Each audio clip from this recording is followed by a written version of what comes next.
আসসালামু আলাইকুম এভরিওয়ান, আমি আশিকুর রহমান অ্যান্ড ওয়েলকাম করতেছি আপনাদেরকে জার্মানি থেকে। আপনারা হয়তো জানেন যে কয়েকদিন আগে আমি আসলে একটা ভিডিও দিয়েছিলাম। যে ভিডিওটা ছিল আপনারা কিভাবে জার্মানিতে অ্যাপয়েন্টমেন্ট নিতে পারবেন। সেটা হতে পারে ওয়ার্ক পারমিট, সেটা হতে পারে ফ্যামিলি ভিসা, সেটা হতে পারে student visa.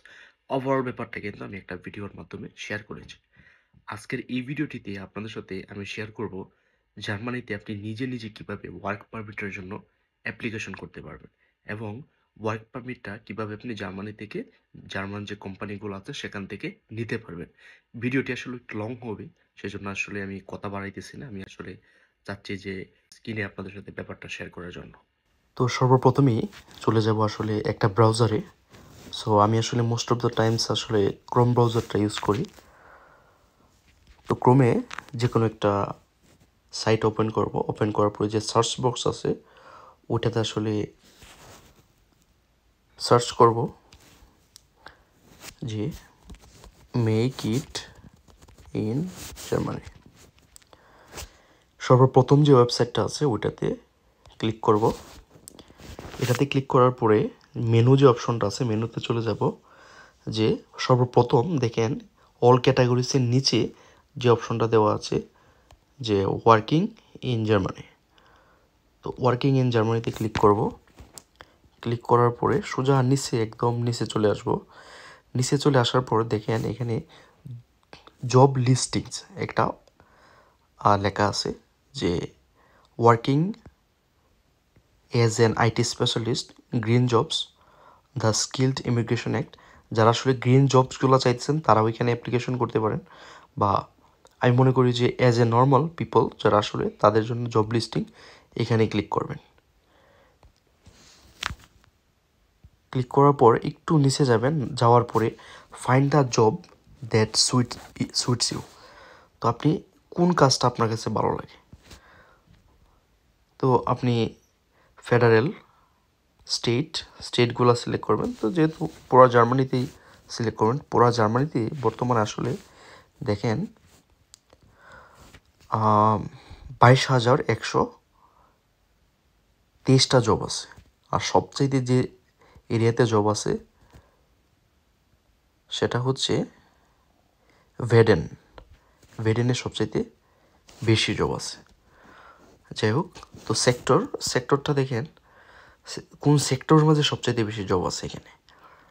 Occupation, health care, the social sector, training and education, এটা আছে 5,920টা।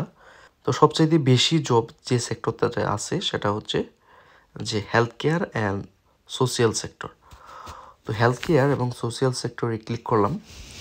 তো আপনারা যারা আসলে হেলথ রিলেটেড সাবজেক্টে পড়াশোনা করছেন তাদের জন্য, আবার অন্য যারা আসলে কনস্ট্রাকশনে আসতে চাচ্ছেন কনস্ট্রাকশন বিষয়ে তাদের জন্য, তারপরে হচ্ছে ট্রাফিক লজিস্টিক তাদের জন্য, মানে আপনার যেটা পছন্দ সেটা আপনি সিলেক্ট করলেন। তো আমি সার্চ করলাম। সার্চ করার পরে দেখেন আমার সামনে আসলে অনেকগুলা জব এখানে আসলে লোকেশন সহ এসে গেছে। যেহেতু আমি বর্তমানে মিউনিকে বসবাস করতেছি, তো মিউনিকের একটা জব দেখি যে occupation in nursing, emergency medical সার্ভিসের মাঝে আপনি যদি জব করতে চান তাহলে এই জবটা আপনি দেখতে পারেন।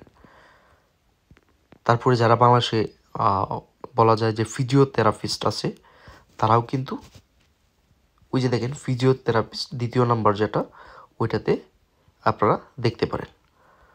আর আরেকটা মেন ব্যাপার সেটা হচ্ছে যে সেটা আমি শেয়ার করতে চাচ্ছি যে আপনি যদি জার্মানিতে জব বিষয়ে এই যে ওয়েবসাইটটা আছে এটা কিন্তু জার্মান একটা অথরিটির একটা ওয়েবসাইট। তো এটাতে থেকে যদি আপনি জবের ইনফরমেশনগুলো বেশি পরিমাণে পেতে চান, যে কোনো জব আসার পরপরই আপনাকে ওরা আসলে মেইলে জানিয়ে দিবে। সেটার জন্য এখানে আপনার ইমেলটা টাইপ করবেন। ইমেলটা টাইপ করার পরে এখানে সাবস্ক্রাইব টু জয়েন সার্চ ওইখানে ইএসএ বাটনে ক্লিক করে এখানে ক্লিক করে তারপরে সাবস্ক্রাইব টু জয়েন সার্চ এখানে দিয়ে দিবেন। তারপর ওরা আসলে অটোমেটিক্যালি আপনাকে মেল করতে থাকবে যে জবগুলো আপনার ওরা নতুন আপডেটে পাবে। তো এখানে দেখেন অনেক রিলেটেড জব আছে যে হেলথ অ্যান্ড মেডিকেল নার্স। তো আমি এটাই দেখি যে মের 11 তারিখে এটা আসলে একটা সার্কুলার দিছে। তো এটাতে ক্লিক করলাম। ক্লিক করার পরে দেখেন এখানে আসলে আমি যে জিনিসটা সবসময় আপনাদেরকে বলতে চাচ্ছি সেটা হচ্ছে যে আপনাকে অবশ্যই যে বিষয়টা মাথায় রাখতে হবে সেটা হচ্ছে ওরা আসলে জার্মান ল্যাঙ্গুয়েজটা বলা যাইতেছে, দেখেন ওখানে সর্বপ্রথমেই জার্মান ল্যাঙ্গুয়েজ দিয়ে ওরা শুরু করছে। তো এটার মানে এইটাই বুঝাইতেছে যে এখানে জার্মান ল্যাঙ্গুয়েজ ম্যান্ডেটরি, বাধ্যতামূলক। আপনি যদি জার্মান ল্যাঙ্গুয়েজ না জানেন তাহলে আপনি এই জব পাওয়ার পসিবিলিটি নাই বললেই চলে। তো তবুও যদি একটা অপশন আছে আপনার আসলে যদি জবগুলো দেখার জন্য, এখানে যে থ্রি ডট আছে ক্রোমের, থ্রি ডটে গিয়ে ট্রান্সলেট ক্লিক করবেন। ট্রান্সলেট ক্লিক করার পরে এখানে আসলে দেখতে পারতেছেন এটা আসলে ইংলিশ হয়ে গেছে। তো ইংলিশ হয়ে যাওয়ার পরে এখানে আসলে যে ওদের যে রিকোয়ারমেন্ট, ওরা কী কী চাইছে এই বিষয়গুলো আপনারা একটু পড়ে দেখবেন। এখানে আসলে লম্বা বিষয় ওরা আসলে বলছে, এটা আসলে এটা পড়লে ভিডিওটা আসলে লম্বা হয়ে যাবে। তো সেই সাথে দেখেন ওদের ইমেল নাম্বার দেওয়া আছে, ওদের সাথে আপনারা কন্ট্যাক্ট করতে পারেন বা ওদেরকে কলও করতে পারেন, যেহেতু বাংলাদেশ থেকে ইন্টারন্যাশনাল কল দিলে আমি জানি না কি ইউজ করতে হয়। তো আপনারা ইমেল করতে পারেন, ইমেল করে আপনারা ওদের সাথে কন্ট্যাক্ট করতে পারেন। মানে হোয়াটসঅ্যাপের অপশন আছে, ফেসবুকে ওদেরকে ফলো করতে পারেন, ইমেল করতে পারেন, এভরিথিং ইউ ক্যান ডু। তো এইভাবে আসলে আপনি সার্চ করতে পারেন। সার্চ করে করে আপনার যে পেশা আছে, আপনি বর্তমানে যে বিষয়ে অভিজ্ঞ, সেই বিষয়ের উপর ভিত্তি করে আপনি কিন্তু এখানে আবেদন করতে পারেন।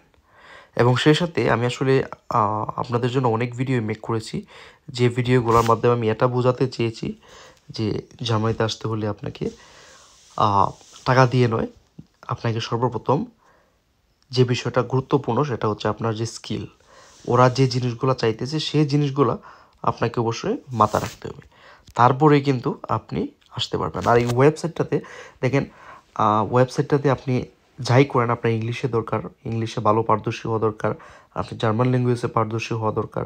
তো এইগুলো ছাড়া আসলে আপনারা যদি ফাও চিন্তা করেন যে আপনারা এসে যাবেন টাকা পয়সা খরচ করলে 10-15 লাখ 20 লাখ, তাহলে আসলে এটা ভুল চিন্তা করতেছেন। তো আমি আসলে আগের ভিডিওগুলো আপনারা যারা আমার রেগুলার ভিডিও দেখেন, আগের ভিডিওগুলোতে আমি শেয়ার করেছি কীভাবে আসলে জার্মানিতে এম্বাসি অ্যাপয়েন্টমেন্ট নিতে হয়, কীভাবে আসলে জার্মান ভিসা পাইতে গেলে বিশেষ করে ওয়ার্ক পারমিট পাওয়ার জন্য আপনার যে ন্যূনতম রিকোয়ারমেন্ট, এই বিষয়টা নিয়েও ভিডিও আছে, এভরিথিং ডিটেলস। এবং আজকে আমি শেয়ার করছি কীভাবে আপনি জার্মানিতে জবের জন্য আবেদন করতে পারেন। তো আর এখন অনেকে প্রশ্ন করতে পারেন যে আবেদনটা হাতে ধরে শিখিয়ে দেওয়া, দেখেন ভাই এত সময় সবার কাছে নাই। আমি যে মনে করেন যে এই ব্যাপারটাতে জানছি, ওইটা কিন্তু আমি ঘাটাঘাটি করার পরেই জানতে পারছি। আপনাকেও ঘাটাঘাটি করতে হবে। আপনি যদি দিন রাত ফেসবুকে ভিডিও দেখেন, শুধু আর কোনো এক্সট্রা কোনো নলেজ ইমপ্রুভ না করেন, তাহলে কিন্তু হবে না, ব্যাপারটা এখানে স্টপ না। তো ওই জন্য আমি বলবো যে আপনারা এগুলো নিয়ে একটু ঘাটাঘাটি করেন, নিজে নিজে আবেদন করার চেষ্টা করেন, দেখবেন একটা সময় ভালো একটা জায়গায় পৌঁছে গেছেন। অন্যের হাত ধরে আপনি সব কিছু শিখতে পারবেন না, আমি আপনাকে সর্বোচ্চ রাস্তা দেখিয়ে দিতে পারবো যে আপনি ওই রাস্তায় গেলে আপনি একটা মানে ভালো কিছু পাবেন, এতটুকু আমি দেখিয়ে দিতে পারবো। কিন্তু তার মানে এইটা না আপনাকে হাত ধরে অ্যাপ্লাই করে দেবো, হাত ধরে আপনাকে এম্বাসি পর্যন্ত নিয়ে যাবো, এমন কিছু না। কারণ এটা আমার কোনো দায়িত্বও না। বাট আমি চেষ্টা করি যারা আসলে ফেক কিছু নিউজের মধ্যে জড়াইতেছেন যে বাংলাদেশ থেকে ভিসা হচ্ছে এন তেন এত কিছু, এগুলা থেকে বিরত নিজে চেষ্টা করুন। আর এই বিষয়ে যে কোনো কিছু জানার থাকলে অবশ্যই কমেন্ট করে জানাবেন।